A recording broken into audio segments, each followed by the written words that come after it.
Escuchas Conversaciones sin Pauta. Diálogos urgentes sobre el país que tenemos y el que queremos tener. Un podcast de Pauta 100.5 con Claudia Álamo. Conversar es escucharnos, y en tiempos de elecciones o en tiempos de debate presidencial, probablemente esa palabra la vamos a escuchar poco. Quiere decir escucharlos y escucharnos. Y eso es un poquitito la idea de este podcast de Conversaciones sin Pauta, poder ampliar la conversación y poder divagar también respecto de los temas que están en juego o aquellos personajes que están marcando agenda y que los estamos viendo analizados solo desde una perspectiva. Poder abrir eso, ¿qué está en juego? ¿Quién tiene la hegemonía en la derecha? ¿Quién la va a tener en la izquierda? ¿Y qué significa esto? ¿Cómo se traduce para la sociedad civil, para ese cotidiano de todos los chilenos y chilenas? Un poco de eso se trata esta conversación con Hugo Herrera, abogado, académico, doctor en filosofía, columnista, profesor de la Diego Portales, viene llegando de Alemania de un tiempo largo, y le agradezco enormemente. Él sabe que es un entrevistado que me encanta tenerlo al frente y es un desafío además. Así que muchas gracias, Hugo, por estar acá. No, gracias a ti, Claudia. Un agrado, como siempre, estar conversando contigo. Oye, Hugo, bueno, tú vienes llegando a Alemania y yo me imagino que uno ve las cosas en perspectiva. A veces estamos tan autocentrados aquí, como que vemos como que el mundo dependiera de nuestros debates, y a veces es medio frivolón. Aterrizando en Chile y viendo así como en amplio lo que está en juego en esta presidencial. ¿Te parece que estamos en un momento interesante de la discusión, de lo que se está poniendo en juego, o te frustra un poquitito porque te parece que está un poco frívolo el ambiente? Sí, a ver, si pudiera decir una cosa así como para introducir la conversación, me llama la atención algo que ya no me llama la atención, pero es que me fui de Chile y se estaba discutiendo más o menos lo mismo que cuando volví un mes después. O sea, es terrible, no, salvo que hay un terremoto, que uno le toque así una tragedia, ni Dios lo quiera, digamos, pero en general el nivel del debate es muy estático y muy plano. Y creo que en la discusión presidencial estamos especialmente pegados en los esfuerzos que uno ve en Kast y en Kaiser no, pero en Kast y en la Janet Jara por como pasar piola, digamos, como por caer en lo simpático, en lo anecdótico. ¿Y a los dos lo ves en eso? Los veo tratando de omitir quiénes son, digamos, tratando de dejar pasar el lado duro que tienen y que se concentran en parecer una señora mayor de lo que es, digamos, porque claro, tiene 51. Claro, es exactamente de mi edad y está hablando de cosas como o posando como si fuera una señora, como si fuera mi tía, digamos. No digo mi mamá porque no es tanto, pero como si fuera mi tía. Y en el caso de José Antonio Kast también, o sea, lo veo con más perfil programático. Pero aprendió como que a la parte filúa hay que guardarla hasta que sea el momento, digamos, que probablemente sea la segunda vuelta.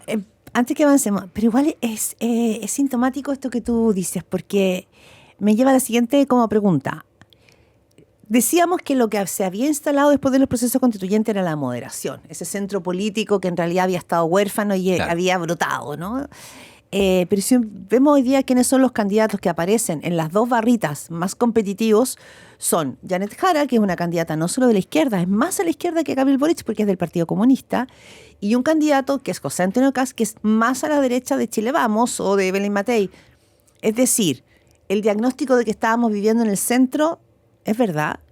Y dos, si tenemos dos candidatos en los extremos, que tú dices que están queriendo pasar piola, ¿por qué la gente la gente les cree que están pasando piola? Claro, yo creo que ahí hay una responsabilidad un poco de una ciudadanía poco informada, pero también de unos medios que no están haciendo tan bien el trabajo. O sea, yo no tengo problema con que vaya A ver, en mi caso no soy simpatizante de Kast, digamos. Creo que tampoco creo que sea un equivalente en lo extremo a lo que es Janet Jara. No hay que olvidar que José Antonio Kast es un UDI, digamos. Él entró a la política químicamente puro. Claro, entró por San Bernardo y se fue de la UDI porque creyó que ya la UDI no era fiel a Jaime Guzmán. Sí. Pero es un tipo que juega el juego democrático, no lo va a cambiar. Creo. Kaiser es más ultraderecha. No, claro, Kaiser es cualquier cosa, digamos. No, ahí no me atrevería a decir de qué se trata, pero no lo veo con posibilidades de pasar a segunda vuelta. Es como un París y, digamos, da un poco lo mismo lo que él haga. Pero Janet Jara, yo creo que es distinto, porque, y ahí estoy en desacuerdo con mi rector, yo creo que da lo mismo que sea comunista. Tu rector, Carlos Peña. Carlos Peña, claro. Yo creo que da lo mismo que sea comunista. Eso no importa. Lo complicado, lo que yo veo complicado, es que sea leninista. Porque el Partido Comunista Chileno no ha dejado de adherir enfáticamente, si uno lee las declaraciones del Congreso, del 26º Congreso del Partido Comunista, que es el último, el Congreso Ideológico, Lenin aparece como una figura central del Partido Comunista, de la conformación ideológica del Partido Comunista. Y resulta que Lenin cree en la dictadura del proletariado. O sea, cuando uno dice Partido Comunista, Lenin, en el fondo, ¿qué significa eso? Que él está dispuesto a una dictadura, recomiendo una dictadura, en la que se eliminan los elementos burgueses. Y eso significa ponerlos en el paredón o en campos de concentración, en los famosos gulags. Entonces yo le preguntaría a Janet Jara en qué está pensando, digamos. En qué está pensando cuando ella adhiere al Partido Comunista y no hace ninguna autocrítica respecto al leninismo del Partido Comunista. Nos está poniendo en potencia a los que nos declaramos antileninistas y burgueses, digamos, frente a un eventual paredón. Nos va a aplicar medidas de persecución, a lo mejor no el paredón de fusilamiento, digamos, pero nos va a aplicar medidas disciplinarias, nos va a cambiar el tipo de trabajo al que podemos aspirar. Sí, es interesante ese punto que tú haces del leninismo. Estuve con David Gallagher, un hombre de derecha liberal, que hacía el punto en el mismo lugar que tú, o sea, ponía el alfiler en esa parte del mapa, porque decía, ojo, porque el marxismo y el leninismo hay que subrayar el leninismo, que es finalmente lo que plantea Lenin, a diferencia, dice, del marxismo, es que el partido tiene que ser como finalmente, ¿no es cierto?, el que va adelante, el choque para poder instalar políticamente, como tú dices, ¿no es cierto?, una fuerza que genere el cambio. Claro. Que es más activo que simplemente una definición ideológica. Y que no tiene respeto ni por las reglas de la República, la división de poderes, ni por las reglas del juego democrático tal como lo conocemos, con libertad de prensa, con elecciones competitivas. Pero para sacudir también un poco esos temores, porque esos temores además lo dijo un grupo de empresarios importante recientemente, una larga carta a la que se han ido sumando mucho, Janet Jara no se ha instalado en el escenario político desde esa dureza. Más bien mostró apertura para negociar una reforma previsional. En algún minuto los empresarios estaban chochos con ella, la encontraban muy flexible. Claro. Fue una gran aliada para el ministro Mario Marcel. Muchos dicen que representa justamente, ¿no es cierto?, un nuevo brazo del Partido Comunista, que es un poco más chascón o más flexible respecto de la modernidad. ¿Tú no crees eso? Es que entonces que reniegue del leninismo explícitamente, porque mientras no lo haga, adhiere.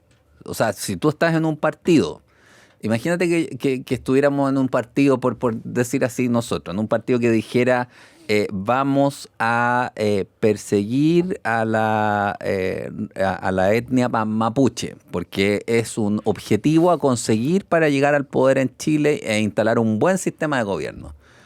Chuta, si yo estuviera en ese partido y quisiera ser candidato de gobierno, lo mínimo que tendría que hacer para ser políticamente presentable, digamos, es decir, yo no adhiero a ese principio. O sea, está bien, puede haber gente que adhiere a ese principio, pero yo no adhiero a ese principio. Y eso no lo hemos escuchado de Janet Jara. Podría haber otro principio que dijera vamos a eliminar el Congreso en el caso de que sea necesario para implementar las reformas de fondo que queremos, así como en Cuba, vamos a instrumentalizar al Congreso. Y Janet Jara no ha dicho nada de eso, al contrario, dijo que Cuba era una democracia. Entonces, distinta. Claro, distinta, pero chuta. Ahora, quiero pasar a la derecha, pero te cierro aquí con Jara. ¿por qué eso no está haciendo sentido en la ciudadanía y por qué la ciudadanía la está mirando como una candidata interesante, simpática, cercana? Joaquín Lavín decía en una muy buena entrevista en el DF+, Sí. que era una excelente candidata, que manejaba muy bien la emoción y un poco hacía mención a sí mismo, porque también Joaquín Lavín fue el rey de la emoción en esa campaña histórica del 2000 cuando se enfrentó a Ricardo Lagos. Entonces, si un hombre que tiene tanto carrete, que es UDI de corazón y de raíz, considera que la candidata al frente logra manejar esa emoción, administrar ese clima que tiene una elección, ¿por qué ese tema del leninismo y no está afectando su popularidad? Yo creo que es que ahí volvemos a lo que A los decía medios. al principio. Yo creo que los medios tienen una responsabilidad en destacar ese punto, no lo comunista, insisto, si esto no es anticomunismo, es antileninismo, diría. Lenin creó la policía secreta soviética, mandó a la cárcel a cientos de miles de personas, ejecutó a cientos de miles de personas. Estamos hablando de eso. Entonces, aquí es como... Y esto no es decir que va a llegar al poder democráticamente, es una muy buena candidata, pero Adolfo Hitler era un muy buen candidato y llegó a la Cancillería por elecciones y ganando por mayoría. Ahora, cuando hablamos de Hitler, hablamos del nazismo y ese nazismo está en el mundo hoy día, lo decía recientemente Lula da Silva, está visto como una amenaza para los grupos de extrema derecha. Está visto en una... Pero yo no veo, por ejemplo, tú a Kaiser lo puedes comparar con algo así, eventualmente. Pero yo no veo a Kast en esa parada, digamos, ni de lejos. A Kast de partida cree en algo que Hitler no cree, que es el libre mercado. Kast no lo he escuchado con declaraciones racistas, puede que tenga problemas con los inmigrantes, pero no por su etnia, sino por su carácter de inmigrantes ilegales. Entonces son cosas distintas, me parece. En cambio aquí tenemos una candidata que explícitamente suscribe el leninismo. Entonces yo digo que se haga cargo, que los medios pongan el dedo en la llaga, porque mientras no tengamos eso no vamos a tener vamos a ser al menos, digamos, el hazmerreír de las democracias maduras, europeas, qué sé yo, de primer mundo, porque estamos llevando una candidata leninista. O sea, el comunismo chileno no es eurocomunismo. El Partido Comunista de Italia a mí me merece todos los respetos, porque adhiere a las reglas del juego democrático y republicano con división de poderes. Claro, pero el Partido Comunista fue absorbido por la socialdemocracia, en rigor. Bueno, hizo una reforma que significa que no hay que matar a los adversarios. Yo creo que esa reforma es civilizatoria, es un mínimo, digamos. No hay que llevarlos al paredón, no hay que establecer dictaduras, hay que mantenerse en la democracia. Eso hizo el Partido Comunista Italiano y el chileno no. Entonces uno tiene derecho a decir por qué no, y que lo haga, pues, y que Janet Jara lo haga, que mientras no lo haga, uno tenga el derecho a criticarla como leninista. Vamos a la derecha, porque tú has sido siempre muy crítico, siempre no, pero los últimos años, de ese grupo más bien ideológico que ha funcionado a través de Libertad y Desarrollo o de centros de estudios de la derecha más economicista, ¿no? Sí. Ha escrito muchas columnas sobre el tema. Los candidatos presidenciales actuales de la derecha, Evelyn Matei, José Antonio Kast, incluyo a Johannes Kaiser porque igual está marcando, ninguno representa esa izquierda economicista que tú has criticado tanto, ¿o sí? Y en ese sentido, ¿hacia dónde se está moviendo esta derecha?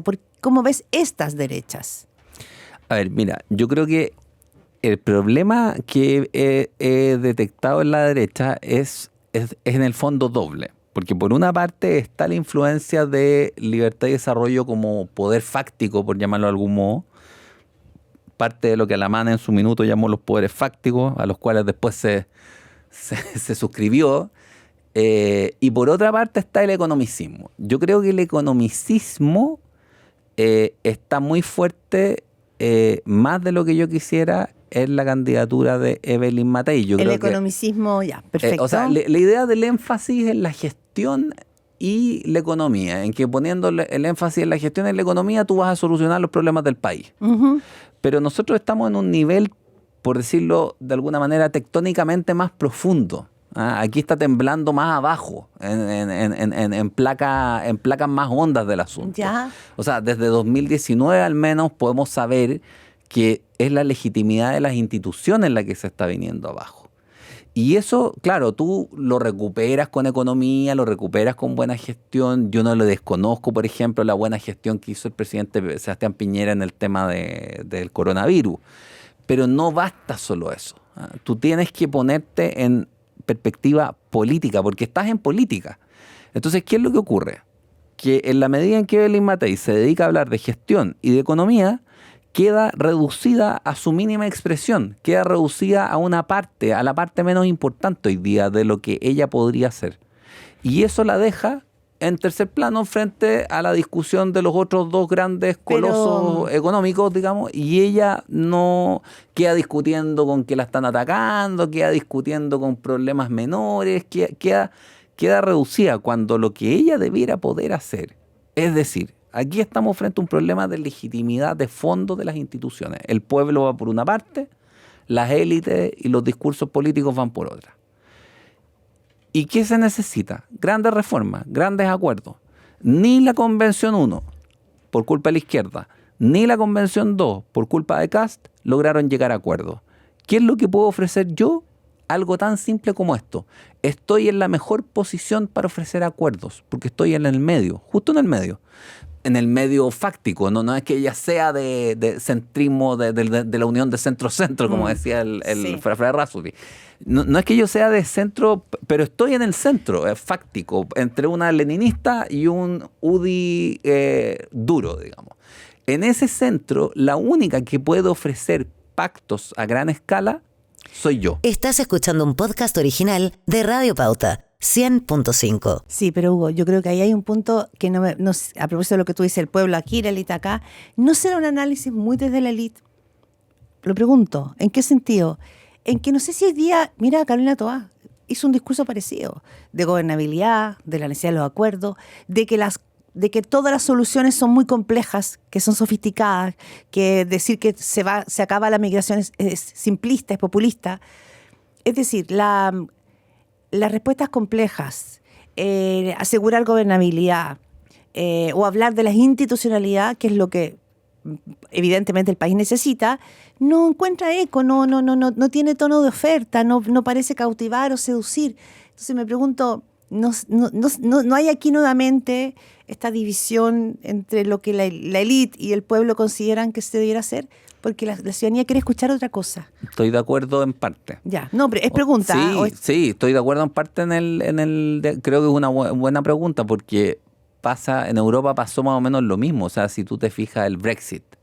¿Qué es el Brexit? Fueron unos iluminados que dijeron, nosotros entendemos mejor al pueblo que lo que el pueblo se entiende a sí mismo. Sí. Y entonces vamos a arriesgarnos a proponer el Brexit y resulta que el pueblo dijo Brexit.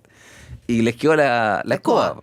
Entonces, nosotros decimos, claro, ¿qué es lo que conviene hoy día? Conviene un discurso hiper sofisticado que nos diga cuáles son las medidas para incentivar la productividad, por ejemplo, que es como la cuadratura del círculo de los economistas, porque uno de los problemas más difíciles de resolver. O mejor ponernos unas pocas canas, vestirnos parecido a la Bachelet o aparecer en TikTok, qué sé yo, siendo como un joven buena onda en el caso de Kast.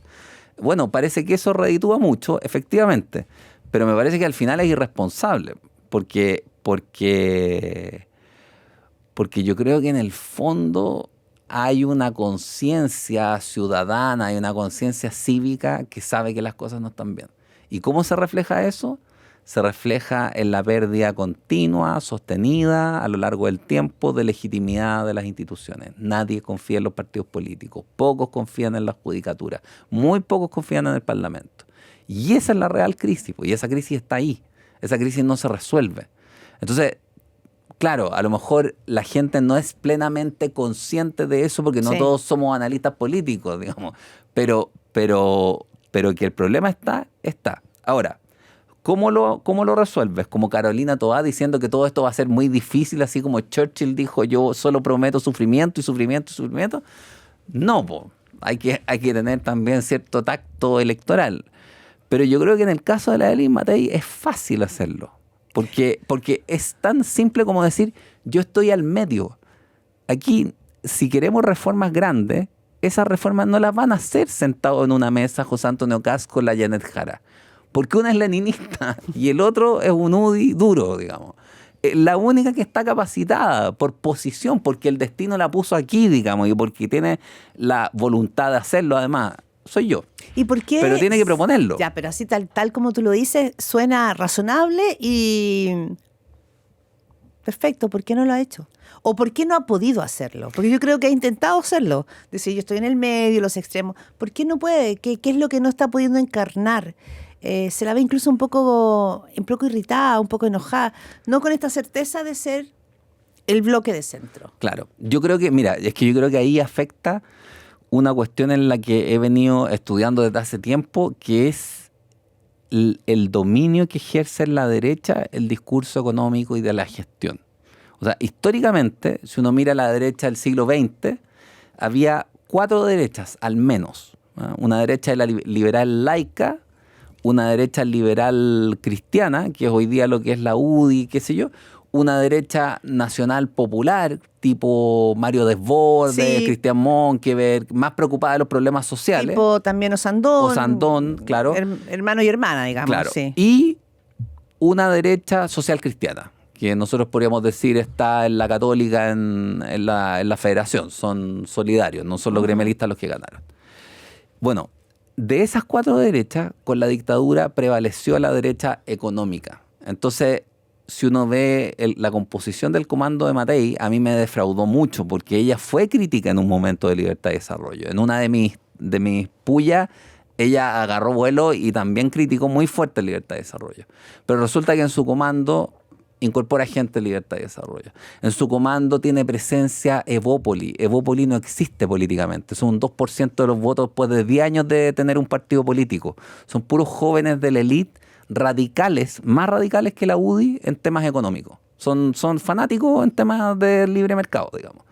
Y tiene esa gente metida ahí en su comando, entonces obviamente que está inmovilizada, porque esa gente no le va a decir preocúpese del problema de la legitimidad política, pues, preocúpese de hacer reforma al sistema político, preocúpese de una democracia social de mercado, no tanto de libre mercado, sino social de mercado. Ahora, tuvo a Desborde como vocero en un minuto y tuvo a Jimena Osandón como vocera.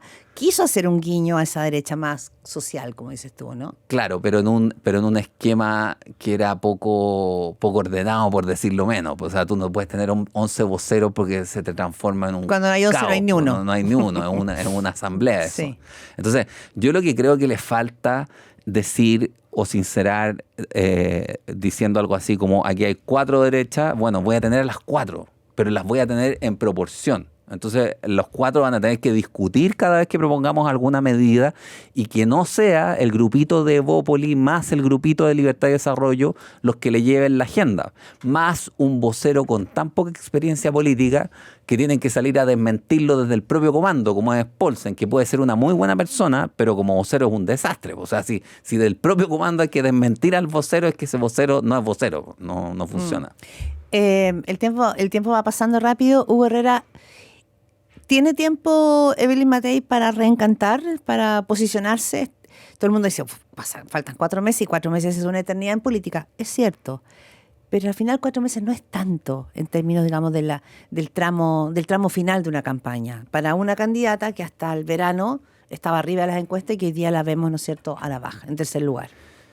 A ver, está en una posición complicada porque podría pasar que el debate le pase por arriba, digamos. O sea, que esto se transforme en una polarización Cast en cualquier momento. Cast Jara, y que ella quede en un tercer puesto. Pero, mira, yo veo 2 cosas. Veo que ella es una candidata que tiene recursos mentales, es una persona muy inteligente. Y veo otra cosa, que cuando Sichel se desinfló frente a este mismo esquema de un candidato de izquierda fuerte y uno de derecha fuerte, Sichel se desinfló y se desinfló. En cambio, claro, como un globo rápido. Claro, en cambio Este es un globito que sigue volando, pero más pequeño. Evelyn Matei se contuvo, o sea, como que bajó, efectivamente está en tercer lugar, pero está ahí detenida. Entonces podría haber un efecto rebote Y ese efecto, o sea, que esté ahí detenida se explica porque la gente está esperando que ella diga algo. Hay mucho electorado de derecha que está duro con ella, digamos, que no se va a mover de ahí. Y está esperando algo, ese electorado de derecha. ¿Y qué está esperando? Bueno, ahí no me atrevo a ser pitonizo, pero creo que entre otras cosas está esperando decirle al país cuál es la solución para este país, porque sabemos que estamos en un problema. Estamos estancados económicamente, estamos con problemas de seguridad, estamos con problemas de productividad, estamos con problemas de pérdida de legitimidad en las instituciones, estamos con el problema del crimen organizado, estamos con una serie de problemas graves. Y como dice la Carolina Toda, son complejos de solucionar. Entonces necesitamos más que fórmulas, más que más que acicalamiento de rostro o de pinta, digamos, necesitamos equipos capaces de solucionar esos problemas. Entonces, el día que la Evelyn Matei se ponga a decir en sencillo cuáles son esos problemas que va a solucionar y cómo y con qué acuerdos, yo creo que ese día puede recuperarse. ¿Le falta encanto? Ese encanto efervescente que es como energético que dan a veces los momentos de la vida, ¿o le faltaría pararse derechamente quizás como la candidata más fome pero más eficiente en la solución? Mira, es que yo creo que las dos cosas van juntas. Que sí, pero es que es difícil esa mezcla. ¿Quién la tiene? Sí, pero es que hoy día la Evelyn Matei tiene que estar dedicada a pelear por si la tratan, por si tiene Alzheimer o no tiene Alzheimer. O sea, en eso está reducida la discusión. La tienen en su versión más fome. Y la van a atacar en esa versión más fome todo el rato. ¿Por qué? Porque no tiene nada de fondo que decir. Y tiene que estar peleando entonces con los otros candidatos. El día que ella levante su propio discurso, su propia visión de país, su propio país a los próximos 4 años, ese día ya no va a tener que discutir con los candidatos del lado, salvo para defender esas propuestas. Pero en ese momento se pone entretenida. Sí, pero porque ahí tiene agilidad mental. Sí, ahí tiene pero también es cierto que ella ha dado varios puntos de prensa con todo su gran equipo. Tiene un equipo grande de intelectuales trabajando no solo en lo económico, en diversas temáticas de la sociedad, y no ha logrado permear o generar como una conexión con la ciudadanía. Sí, pero lo ha hecho en varias ocasiones. Ahí yo voy a porfiar. Yo creo que el equipo, el llamado equipo que tiene, es de mucha gente, pero no tiene potencia política, no es un equipo político. Son los mismos grupos de Piñera que fracasaron, no en gestión, no en economía, fracasaron estrepitosamente, no una, 2 veces. El 2011 con las movilizaciones estudiantiles y el 2019 no supieron qué hacer con el tema de las movilizaciones sociales. No supieron qué hacer. La señora de Piñera pensaba que eran hablaba de extraterrestres. Piñera llamaba un día a la guerra, otro día a la paz. Tuvo que venir el Parlamento a solucionarle el problema con el acuerdo del 15 de noviembre. Entonces no hay que olvidarse eso, son los mismos. ¿Y qué quieres decir con esto? Que los equipos que tiene Matei son equipos que es de la derecha economicista. O sea, los que están ahí son, si tú haces una lista, es odioso ir uno por uno, pero si tú los tienes ahí, yo dije, está el grupito de Evópoli, que insisto, representan al 2% de la población, con suerte, y son todos hijos de, no tienen mérito propio en su peso. Y por otra parte, los grupos de libertad y desarrollo que representan intereses económicos opacos. Ya, pero ninguno de ellos fue tan fuerte en el gobierno de Sebastián Piñera en estos 2 momentos de movilizaciones sociales grandes que tú dices. No, pues fueron fortísimos y por eso Piñera no pudo hacer nada. En el segundo que era Briones y Blumel. Briones, Blumel, Felipe Kast. Felipe Kast bloqueó todas las iniciativas, me consta, bloqueó todas las iniciativas para para detener la fuerza económica o las demandas económicas del movimiento social. Por la ortodoxia Chicago gremialista, digamos. O sea, se portó como un duro. Entonces, fueron los mismos. El mismo, ¿cómo se llama este sociólogo que está a cargo de Libertad y Desarrollo ahora? O Luis Larraín, qué sé yo. Que pueden ser muy buenas personas, pero en su caja de herramientas no está la política. Ellos piensan a la política desde la economía. Ahora, Evelyn Matei no es una mujer que no sepa de economía. No. No es una mujer que no sepa de gobernanza. Ha sido ministra, senadora, diputada, alcaldesa. No se va a dejar cooptar, digamos, por mirada. Entonces, ¿el problema no estará más en ella que en el entorno o es al revés? Yo creo que ella tiene que dar una sacudida. Está en ella también, po. Está en ella también porque ella se rodeó de esta misma gente a la que ella misma en su minuto criticó. Evelyn Matei no es administradora de servicios, ella es ingeniera comercial, pero ella es economista. O sea, ella sabe de la economía dura, por decirlo así, por eso de la productividad. Claro, sí. Entonces, yo diría que está más bien cooptada por los mismos intereses económicos de siempre, por el mismo discurso economicista de siempre, con el problema que no tenía Piñera, porque Piñera volaba con recursos propios, digamos. Claro, entonces, Evelyn Matei tiene que acudir un poco al establishment. Pero en este juego delicado, yo creo que le falta sacudirse un poco e incorporar cuadros más políticos. Lo que le pasó a Piñera 1, ¿tú te acuerdas que en algún momento Piñera 1 tuvo que recurrir a la vieja guardia política? A la propia Matei, a Pablo Longueira, y traerlos a su gobierno. Claro, los viejos vinagres que al final saben de política. A lo mejor lo que le falta es incluir un par de estos viejos vinagres que saben de política y que saben del problema de fondo que está ocurriendo aquí. Si Longueira dijo lo mismo hace poco. Sí. Dijo, aquí falta relato político porque hay un problema de legitimidad de las instituciones. Bueno, todo por verse. Vamos a seguir conversando, Hugo Herrera, si me permites invitarte de nuevo, porque estamos en este momento de las definiciones. Vamos a ver cómo cuaja finalmente las propuestas de cada uno. Muchas gracias. No, muchas gracias a ti. Y gracias a ustedes por escucharnos también. Esto fue Conversaciones sin Pauta. Diálogos urgentes sobre el país que tenemos y el que queremos tener. Con Claudia Álamo.